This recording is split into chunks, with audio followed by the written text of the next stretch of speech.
and welcome once again to the Heart of the Witch's Path podcast. I'm your co-host, Helen. And I'm Kathy. And she's laughing. I don't know why. Today. This is start number 2 because, well, we got interrupted. Somebody's phone rang. Yeah, we got interrupted. So we're trying to recreate the magic that is us. So today is episode 115. Yes. Today is also part 5. And the final part of the 77 Community Witchy Questions tag. Yay! Whee! It's taken some time to get through this, but that's okay. Because we want to be thorough. And we answer the questions, the deep probing questions. Right. With utmost sincerity here at the Heart of the Witch's Path podcast. Sure. Right? Sure. Of course. So, welcome once again. We are drawing to an end of the year. We are. So after this, there's only 2 more podcasts. There will be the Yule podcast and the special edition podcast, end of year. Grand finale. Yes, the grand finale. And we have at least one surprise planned, so be ready for that. You know. So let's get the ball rolling by starting with our special feature that is our correspondence of the week. And look, we have a correspondence sound. We got a sound. It's magic, man. It's magic, darn it. So today we thought that we would cover the correspondences for the planet Mercury. I've been spending some time lately, wink, wink, nudge, nudge, looking at some planetary information for some classwork. So, Kathy, what planet are we going with today? We are going with my favorite planet, Mercury. Oh, why is it my favorite? Yeah, why is it your favorite? Because Mercury is associated with the sign Virgo, which would be me. Oh, well, isn't that... It's industrial or something. Why do you think I suggested it? I wondered. It rolled off your tongue so quickly. No, actually, I also suggested it because it is the planet for communications. So, acquiring knowledge, information, and creativity. It's really good for a podcast. Mm-hmm. And wisdom. Yes. And change. Yes. So, yes. Abundance, power, money. Money, oh, money, pop. Okay, sorry if that was any copyright infringement on anything from YG Entertainment. I didn't mean it. Oh, anyhow. So we've already said the zodiac sign is Virgo, but it is also Gemini. Oh, cool. Okay. And it's associated with the element of air. And water. So, do you have the day of the week on your little list there? I do. It's Wednesday. Wednesday. Yay! What about herbs associated with Mercury? Parsley, lavender, and where are my glasses? Anise and hazel. All right. Do you have any other ones? Dill, peppermint, and lemongrass. In case you hadn't noticed, we're looking at 2 different sources. Oh, yeah. Right. Yeah. Because I always look at 3 different sources when looking for information. Let me double check against, I don't know, I'm so glad I grabbed this. Yeah, peppermint and dill seem to be a corresponding one or whatever. Do you have colors for Mercury? No, I actually do not. Oh, I do. Orange. Oh, wait. Orange. Orange, violet, and yellow. Yeah, orange. Do you have a metal? No. Quicksilver. I would... Okay, yep, I'll give you that. Do you have stones? I'll buy that. I do. Fluorite, aventurine, and I don't buy the onyx. I also have aventurine, agate, and citrine. Yeah, agate. I would go with the agate. And the aventurine because that's more than one. Yeah. The incense that I have is white sandalwood and Storax, which I have no idea Storax. what the heck that is. But Yep, I'll buy that. Yep, had to use that. do you have Don't have it. animals over there? I don't. No, I've exhausted my my resources. Well, I have ape and jackal. Gods are Hermes, Mercury, obviously, and Anubis. I would definitely, Anubis? buy jackal. And You're bringing in some of my Kabbalic studies here. Good job. and the archangel for Mercury, Nala, is Michael. And I'm sorry, I'm yelling at my cat who likes to be bad. And somehow we trapped her in the room with us, so she has no choice. But to be bad. You know, that's the window and you can't get in there.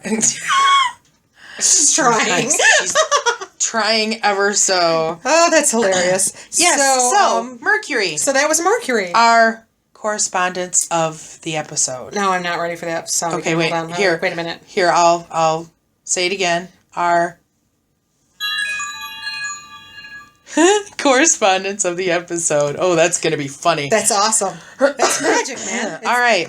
So let's jump into the question. You're gonna want to leave that on I know because they're I gotta small. read. Yeah, Damn you're gonna it. want. Yeah, Okay. you who can't see, you're gonna want to leave those Hey, glasses I'm on. just starting to wear So glasses. the question that we're going to pick up with today is number 63, and I've been dying, quite frankly, because I had to reference where we left off. Right. I've been dying to pose this question to you since I read it. So, what, if any, legal herb do you use for moods? Legal herb do I use for moods? Well, I use chamomile to relax. I use peppermint as an energizer. I guess, I use all kinds of incenses for various things. I don't know if I call them moods. Actually, I have noticed, well, it's not that I've noticed lately, but I found out lately that St. John's wort is good for mood swings. Yes. And I can be moody, I'll admit. You sit over here and not say a word. And I've been taking them as an herbal supplement, and I think that they have helped, unless I'm provoked. And then I have. To be honest, I think okay, so I'm old, and I take the one a day for women who are going through menopause, and I believe that also has St. John's wort, and I think that I am less mood swingy while I am on it. So let's add St. John's wort to the good list of legal herbs to use. Right. Yes. So that's what I use. Okay. So, question 64. What is the most recent spell/ritual you have done? And it's asking for slight detail, please. Well, it's funny you should mention that. Does it count when we sprayed your laptop that didn't work? Well, it didn't work, so no. As a matter of fact, no. Helen is having laptop issues, so she brought it over to her computer goddess to try to look at it. Unfortunately, The goddess let me down. No, you didn't let me down. well, the laptop The laptop gods let you down. Yeah. Or let me down. Because or it's whatever. dead. Yeah, unfortunately. But she served me well, and she did allow me to get her on enough to get my data off. So I lost no data, so I'm very, very pleased with that. No data has been lost in the production. in the production of this big paperweight. So anyhow, last spell. My last spell was actually homework for Witchcraft 4. And I'm thinking about like how much I can actually share about it. So I was working on making planetary inks. Okay? And so because it's kind of everything like is coming into place because we talked about Mercury, so I've got that reference point. You know, we talked about the correspondences for, Mercury. And so we covered the magical uses and all that kind of stuff. And so the idea behind making planetary ink is that you take ink in your corresponding color. And you add to it stones and herbs that correspond also with the planet, thus making a magical ink that you can then use for spell work and things of, whatever you want to write with. And so I had to, and it's all part of the concept of fluid condensers. Okay. So, I, surprisingly enough, now, I feel like there are so many, things that I must tell before getting to the meat of this, and it's going to make everything really long. So let me just say that I had some difficulties with my homework. This is homework that was actually due at the beginning of December. And because I was sick, I got an extension. So because of my time constraints, I have found it impossible to find colored ink, like a bottle of colored ink. And so I had to get, what do you call it? Ingenuitive about it. So I decided, you know what? My Joann store has stamp pads. Oh. I'm going to use a stamp pad because they all come in plastic things, and I can use my homemade quill in my stamp pad just as easily as if I were dipping it in ink. Sure. So what I actually did was I found a set of stamp pads that were like an inch by an inch square. And I found a set that had all the colors for all the planets. Wow. So guess what? I made planetary ink for all the planets. There you go. And that's what I did. That was my last spell. There, I'm going to shut myself down now. Sorry for making that incredibly long. I don't know that I could remember specifically my last spell. And I say that because there are a lot of times on a day-to-day basis where I stop and I center and I put energy toward something, toward, for example, for Thanksgiving, for making sure, okay, let's use that as my last one. So for Thanksgiving, I lit a candle for peace in the household, and I did a cleansing in the house, and, did these things to try to make sure that it was going to be a peaceful time where everybody got along and everything flowed smoothly. And of course it did. And as an addendum to that, right around that same time, I was having a nightmare about somebody that I really hadn't dreamed about in years and years and years and didn't want to have a nightmare about, and then had to do a cleansing ritual on my bedroom so that I would never dream about that again. Yeah, that's good. That's a good one. Yeah. All right. It was bad. So question number 65 is, do you have a happy place you go to during meditation? Well, my meditation is generally centered around the world tree.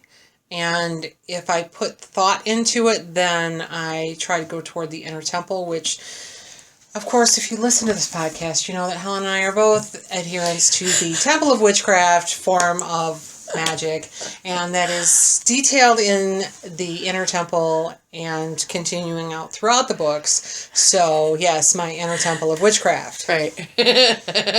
I would say that mine are, that's my two as well. Right. Usually go to the world tree first. That's where I go when I enter into a meditative state. And I might travel to the inner temple. From there, I always start at the world tree and travel from there. So, right. There we go. Because that's how we taught. That's how we was taught, and that's how we continue. I feel like we should just have a claim. A disclaimer. A disclaimer. At the bottom. Everything is seen through the eyes of the Temple of the Witchcraft filter. Okay, yeah. Although we do have other training aside from that. Right. But that's something that heavily influenced us. Yeah, heavily influenced. So, what is your, question 66, what is your favorite witchy book? My favorite witch, wow. Okay, so I guess I have to ask, when we say witchy book, do we talk about instructional book or, like the Temple of Witchcraft series, or are we talking about a fiction book that just happens to have witchcraft in it? Well, good God. If you can narrow 2 things down in 30 seconds, then, go for it. I don't know if I can. I mean, I would think it would be a book that's centered on the craft. So like witchy studies. Okay, so witchy studies. Chirp, chirp, as we think. Yeah, I would have to say that, we read so many, because we read individually and we also read as a coven. We read books together. But I would have to say that a good basic one to start with is the Mystics Foundation, because that really details a lot of different by Christopher paths. Penczak. Of course it is. A lot of different paths and variations, and it gives you a good rounded education to know if you are really interested in witchcraft, where do you need to start looking? Right. Or do you have a passing fancy? Or are you interested in Buddhism or something else? This gives you a really good rounded education to go, okay, this sounds really good. I'm going to go here. Right. Yeah, that's a good one.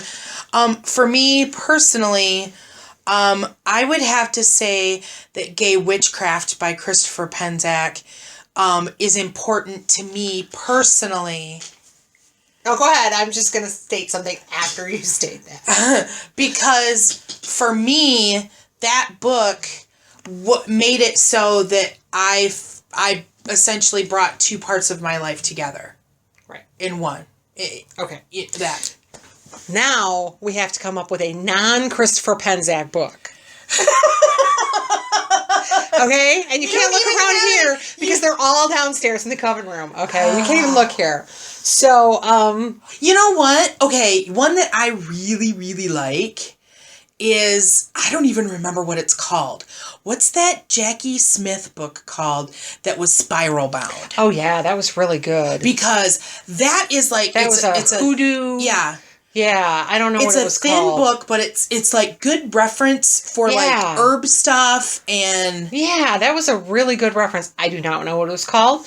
Write down that we will look it up because it's downstairs and you will put it on the podcast. And I don't think it's available. I don't think it is either, but she does have a regular bound book available, trade paperback. Right. That I believe has a lot of the same information in it. It's just not in the same form. Yeah, that's her Coventry Magic book. I believe so. Isn't that what it's called? So my non Christopher Penczak book, I'm actually going to state 2 of them, and I'm going to say The Witch's God and The Witch's Goddess, because they're very good reference materials for you to go to and look up any specific god or goddess. There's some that you don't have a whole lot of information on, but there are others that there's a whole chapter on. So they're very interesting. All right, so question number 67. Do you have a ritual to get ready before a ritual or spell? If so, what is it? Well, I generally, when I am bathing that morning, put intent into cleansing my aura and myself to prepare for ritual, even if the ritual isn't for, hours later.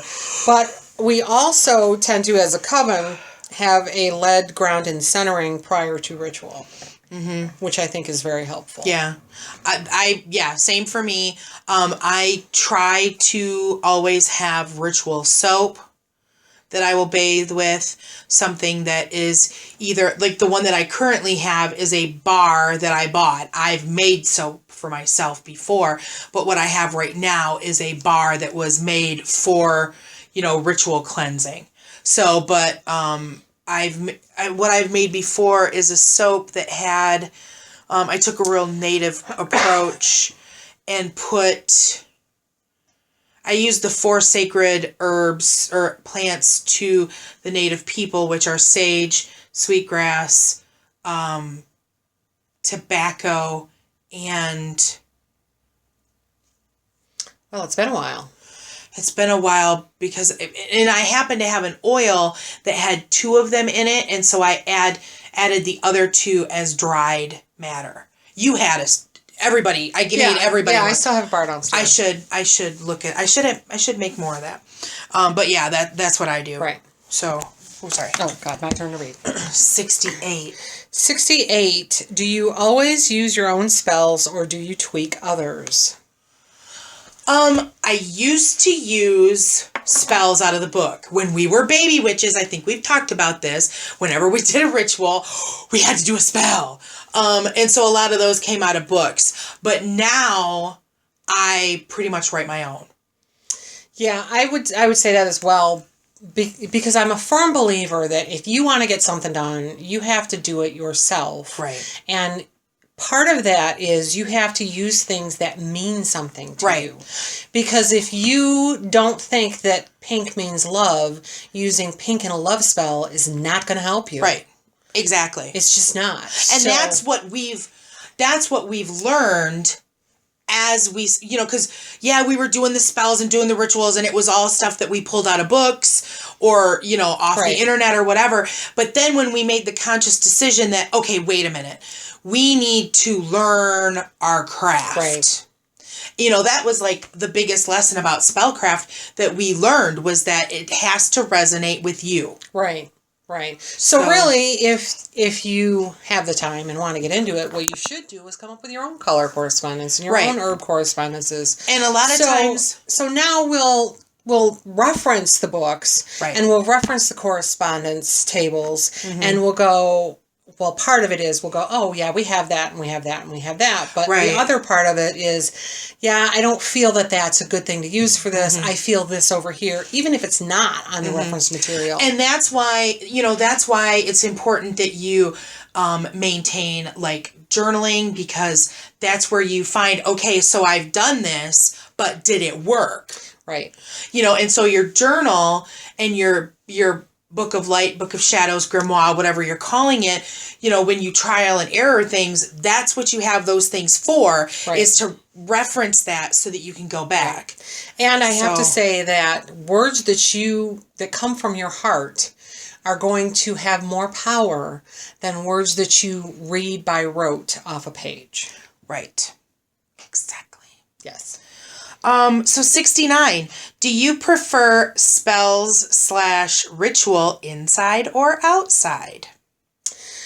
Well, I would have to say it depends on the weather. I think that's the big guiding factor. I mean, I prefer to do it outside, but we live in Michigan, and Yule, it tends to be, right around freezing. Yeah, not at the time we do that. So really...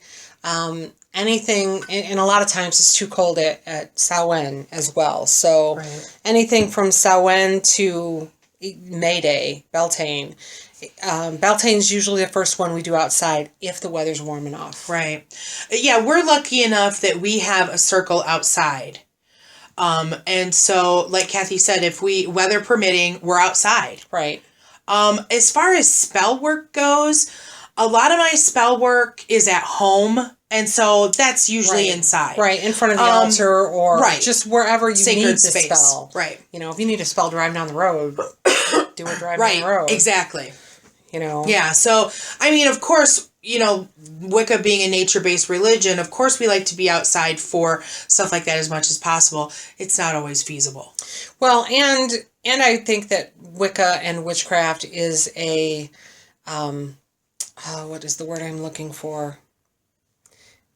It's a very practical practice. Right. So if you are in an office building and you need to have a spell done, then why would you go to the park down the street when you need the spell to affect the office building? Right. So really you do it where you need to have it done, where as far as it comes to spells. Right. So question 70.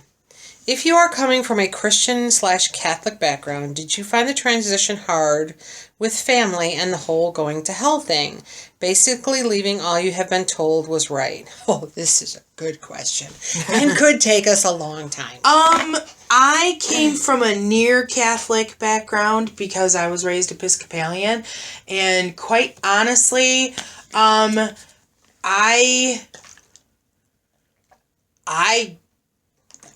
didn't tell my mom until I was really established.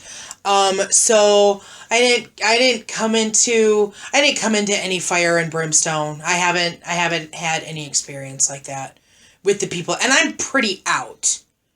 about my religion. You know, I freaked out a dude on his wedding day. Sorry, Patrick. Really? Yeah. Well, I am what I am. I play my little music, sing my little songs, you know, whatever. There is one of my theater kids got married, and I told her that I wanted to bless their marriage. And she was all for it. She knows what I am. They're Catholic. Okay? Both her and her new husband are Catholic, and I love this young woman so much. And so this was like me meeting her husband by her saying, Helen wants to bless our marriage. And I don't sugarcoat anything. I'm a straight shooter. Pow. I looked at him, and we're on a golf green, and I said, yes, I'm a witch, and I'd like to bless your marriage. And he was like, Well, okay. And I'm like, you can say no if you want to, but I mean, I want to let people know what they're getting into. right. And he said yes, and I think I just freaked him out a little bit, and I just, I blessed their marriage, and I said, I hope you have nothing but happiness, and, have a good life together. But even that was okay, but yeah, I freaked out a dude. Sorry. So I came from a Southern Baptist hellfire and brimstone background. Right. And I guess I was fortunate in that as I was growing up, we lived close to woods and fields, and my mom very often took me for walks and said, this is where God is. He's where you can feel him in nature. And through the death of my brother, I realized that Christianity just didn't really fit with me, even though I remained a Christian for several years afterwards. But when I became a witch, I didn't tell my family for a long time, and I really only told my mom and my sister, mostly because I knew that my dad wouldn't understand, because he was he's the good kind of Christian wherein he actually does believe. Right, he walks the walk. Right. And talks the talk. Right. And now, unfortunately, my dad has dementia, so it's a moot point. Right. With him as far as that's concerned. I know my sister wasn't real happy with it. My mother wasn't real happy with it. But I kind of got my mom to the point where all gods are one God, and just because I don't practice Christianity doesn't mean I don't believe in God. It's just I call him by a different name, right. Different face. Yeah. I know that my sister has concerns about me going to hell, but she doesn't bring up to me. Although there was a really interesting experience at my stepfather's funeral where she went, "Why do you have a devil's symbol on your key ring?" I'm like, "Teresa, it's not a devil's symbol. It is Pentacle. It has the 5 elements. It has nothing to do with the devil." And she was a little upset, but we talked it through, and she was okay with it. My brother, on the other hand, I have never had a conversation with him about it, although I'm quite open with, oh look, Messenger, with what I believe on Facebook, so he's well aware, which has caused a little bit of tension in the family, but he's never told me I'm going to hell. Right. And I've never had any other person tell me that either, although I am also quite out, and I want to put a coicidal on that, with the exception of when I get a new job, because I tend to not be quite vocal about it during that 90-day period. Right. After that, whatever. Yeah. I do remember that I had a friend, we were having a discussion about my path versus their path, and and I had concerns about, they have children that I'm close with. And there was concern over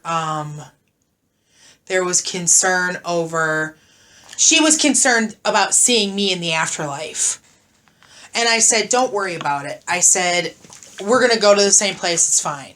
Kind of a thing. That's the only major question about anything that I've ever been posed. Right. So, other than the weird people on the street going, "Do you believe in Jesus? Do you believe that God is the only one?" I had a conversation with a guy at the Frankenmuth Ice Festival last year when he just followed me on the sidewalk. Jesus is the only one of this. I'm like, no, there are other gods that died and came back and were born of a virgin, and so on. Right.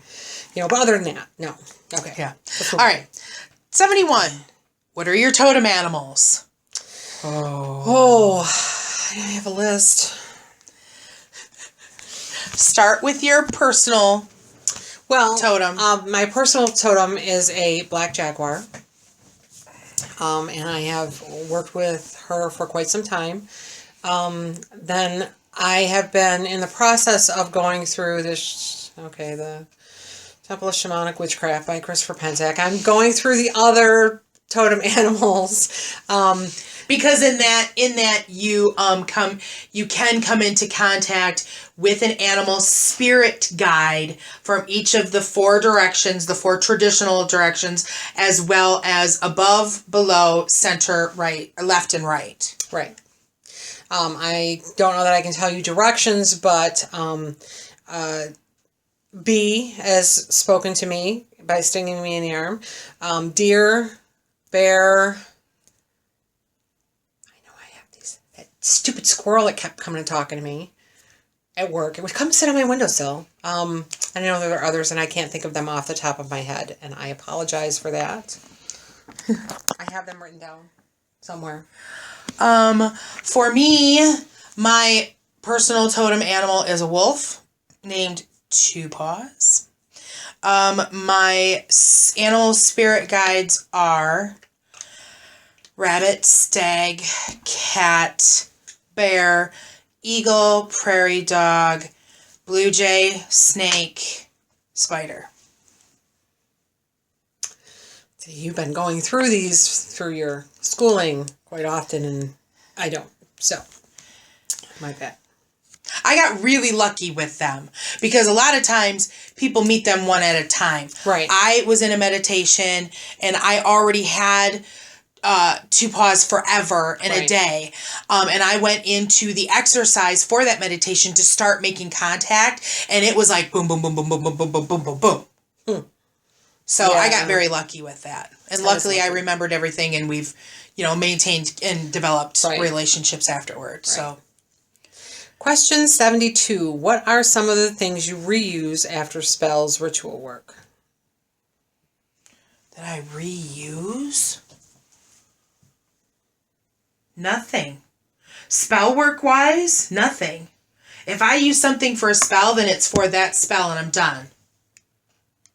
Well, I would say your ritual tools you would reuse. Candle holders, incense holders. Well, yeah, chalice. But anything for a specific spell, a candle, an incense, a stone, herb. If it's if I make a mojo bag or something like that, it's for that purpose and that purpose only. Once I'm done, I generally don't take a mojo bag apart and reuse the stone or anything like that. I get rid of it. I have reused stones, but I have cleansed them between. I haven't.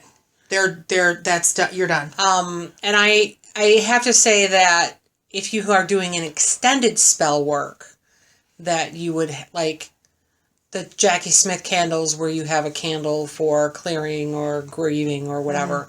You burn that so many, until that's gone. So you continue to use that until that but spell is over. If I have leftover wax, then it goes into my magical refuse can, and I get rid of it. Right. I don't melt that wax down and make a new candle with it. Right. I agree with that. So yeah. Yeah, I guess we just totally agree on that anyway. Yeah. Except for the stones. Right. Who helped you most when you were starting on your path?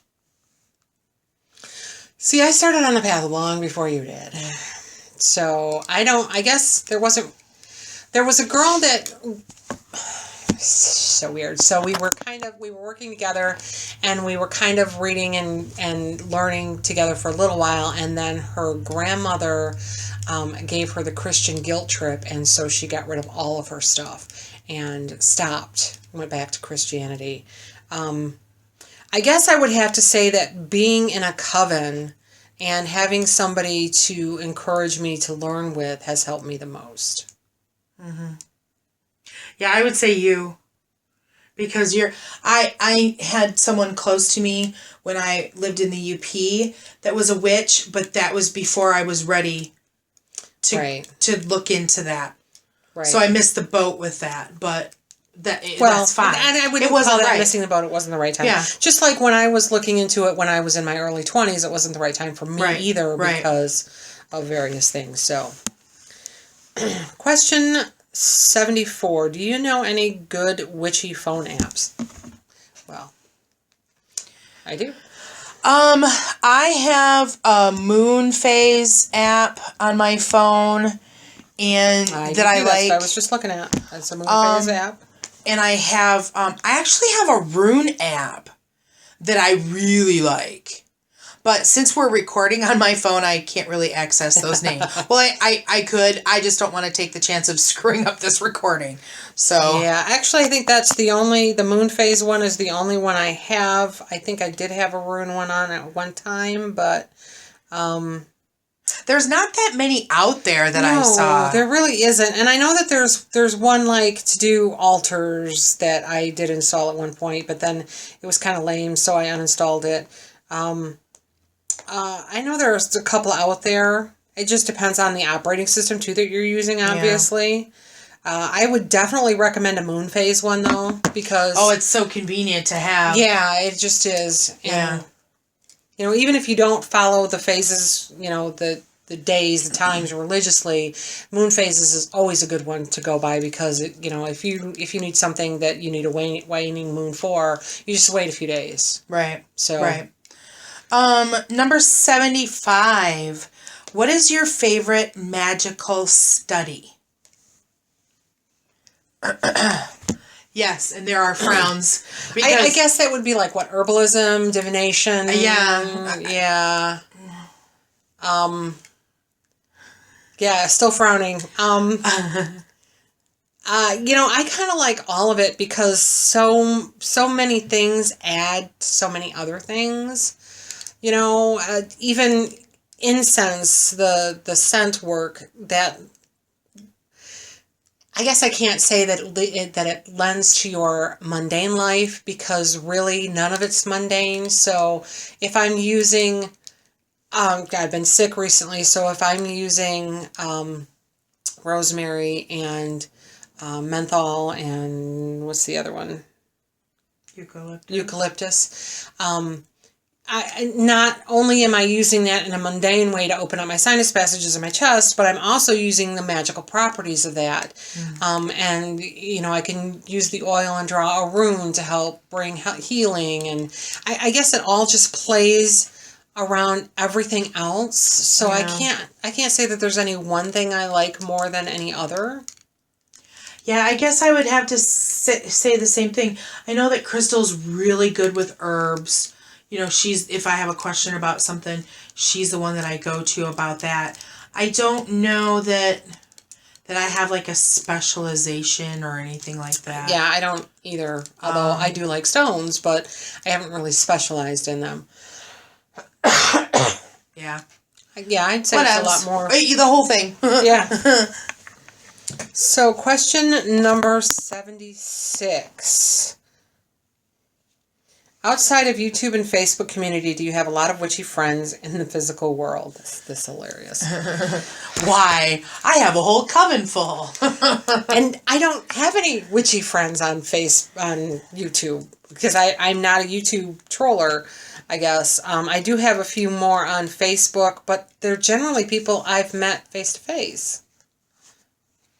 Like at Convocation or something, or the Mid-Michigan's Pagan Council.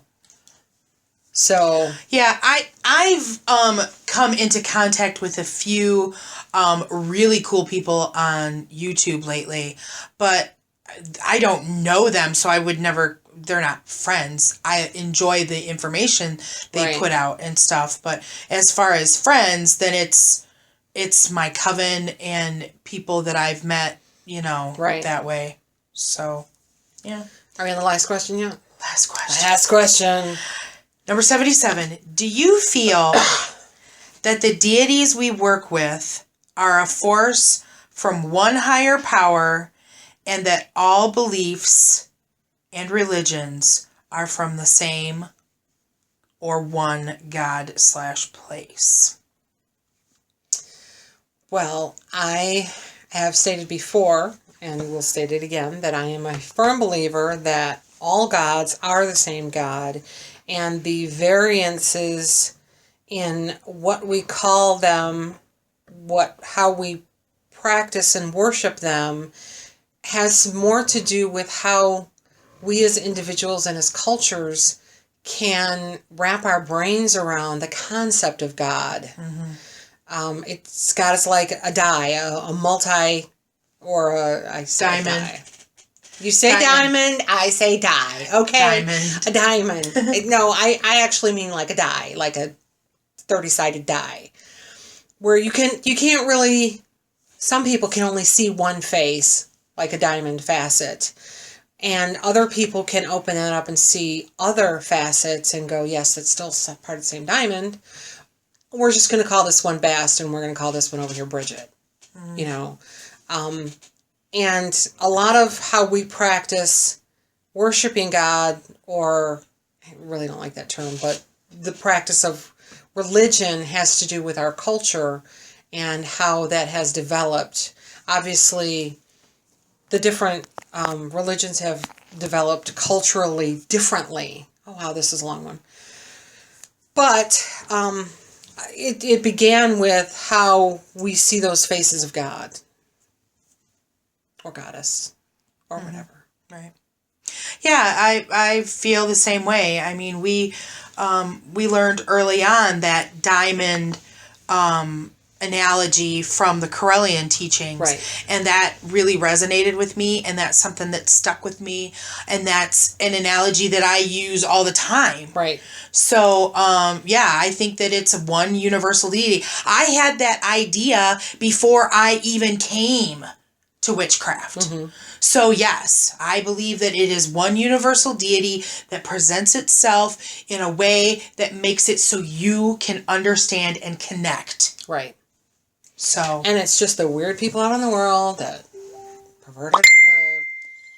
We won't even go there. Extremists. Right. So that's it. So that's our 77 questions. Yay! We made it through. And yeah, this is a little bit longer. And that's okay. It happens. We were determined to get through our 77 questions. That's right. And I think we talked a little bit more. And that's cool. Yeah, we chatted. It's all good. So thank you for hanging in there with us. And if you're listening to this episode of 115, then you're with us for the long haul, hopefully, and we appreciate you. So please comment below on if you like this, if you want more of this, if you want us to do some Q&A, maybe we can do that. Absolutely.